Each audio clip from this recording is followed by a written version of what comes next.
উদ্ধব এখানে তার অষ্টসাত্ত্বিক বিকার প্রকট করছেন।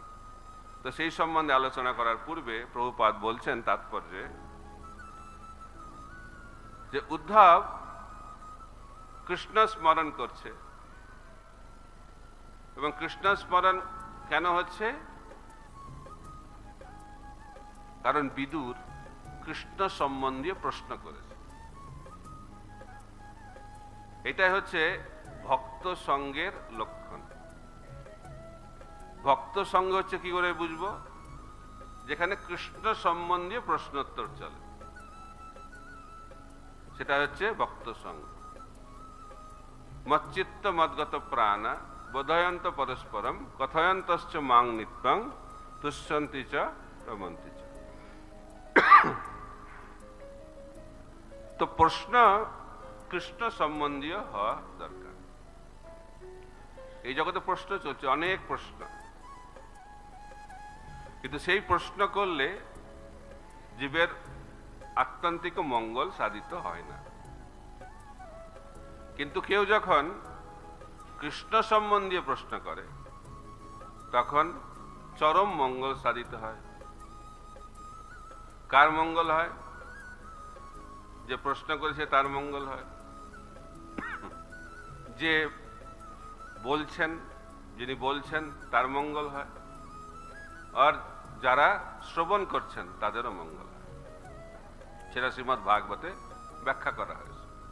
যখন পরীক্ষিত মহারাজ শুকদেব গোস্বামীকে কৃষ্ণ সম্বন্ধীয় প্রশ্ন করেছেন, তখন শুকদেব গোস্বামী খুব সন্তুষ্ট হয়েছেন।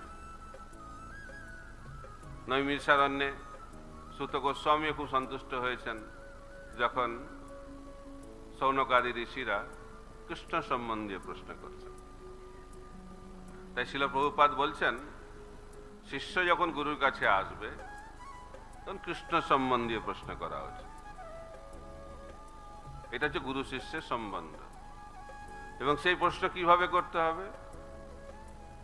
তদ্বিদ্ধি প্রণিপাতেন পরিপষ্টন সেবয়া উপদেক্ষান্তিত জ্ঞানম জ্ঞানীন তত্ত্ব দর্শিনা। খালি এসে প্রশ্ন করলে হবে না, প্রশ্ন করার আগে শরণাগত হতে হবে। অর্জুন যখন শরণাগত হলেন তখন অর্জুন প্রশ্ন করার যোগ্যতা অর্জন করলেন, এবং সেই কারণেই কৃষ্ণ অর্জুনকে ভগবদ গীতা শোনালেন। তাই শরণাগতিটা অত্যন্ত গুরুত্বপূর্ণ। ভক্তি মানে শরণাগতি, শরণাগতি মানে ভক্তি। কারণ শরণাগত হলেই ভগবানের কাছে আমরা পৌঁছতে পারব। ভক্তিবিনোদ ঠাকুর বলছেন, সরঙ্গ শরণাগতি হইবে যাহার তাহার প্রার্থনা শুনে শ্রী নন্দকুমার।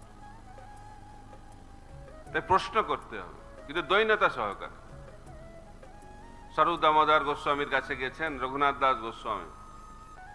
রঘুনাথ দাস গোস্বামী হচ্ছেন আমাদের প্রয়োজন আচার্য, বৈরাগ্যের চরম পরাকাষ্ঠা প্রতিমূর্তি।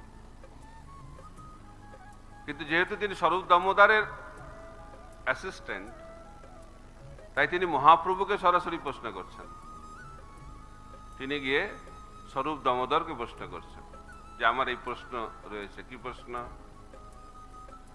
আমি তো এখন সবকিছু ছেড়ে চলে এসেছি, এখন সন্ন্যাসী হয়ে গেছি, বৈরাগী জীবন যাপন করছি, কিন্তু আমি জানি না আমার কর্তব্যটা কি, আমি করবোটা কি সারাদিন, সেই সম্বন্ধে আমার কোনো ধারণা নেই। তো সেই সম্বন্ধে আমি জানতে চাই। তো স্বরূপ দামোদর গোস্বামী যখন শুনেছেন এই প্রশ্ন, বলছে আমি তো মহাপ্রভুর কাছে নিয়ে যাই। কারণ মহাপ্রভুর কাছে প্রশ্ন করেছে, কিন্তু কার মাধ্যম দিয়ে? স্বরূপ দামোদর গোস্বামীর মাধ্যমে।